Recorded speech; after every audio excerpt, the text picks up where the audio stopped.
বিচার। কলমে এবং কণ্ঠে আমি দীপাঞ্জন লোধ।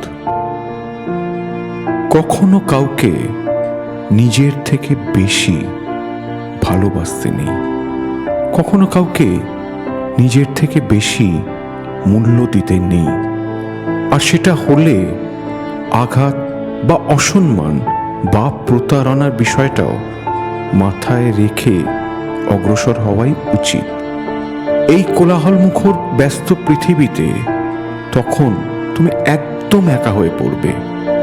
দীর্ঘশ্বাস আর একাকিত্ব ছাড়া আর কিছুই সঙ্গী হবে না তোমার। মনে হবে বেঁচে থাকাটাই যেন আজ একটা বিশাল দায় বা বিড়ম্বনা।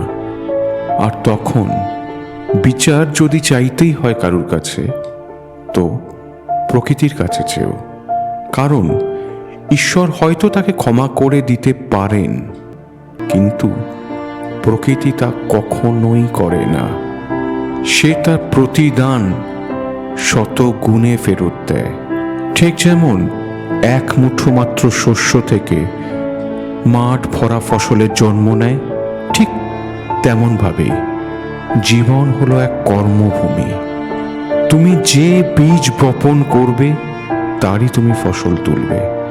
চোখের জল যদি একবার স্রষ্টার পদস্পর্শ করে, তবে তোমার ক্ষমা পাওয়ার আর কোনো রাস্তাই থাকবে না।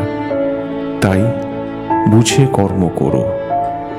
এই পৃথিবী হচ্ছে এক বিশাল কর্মভূমি।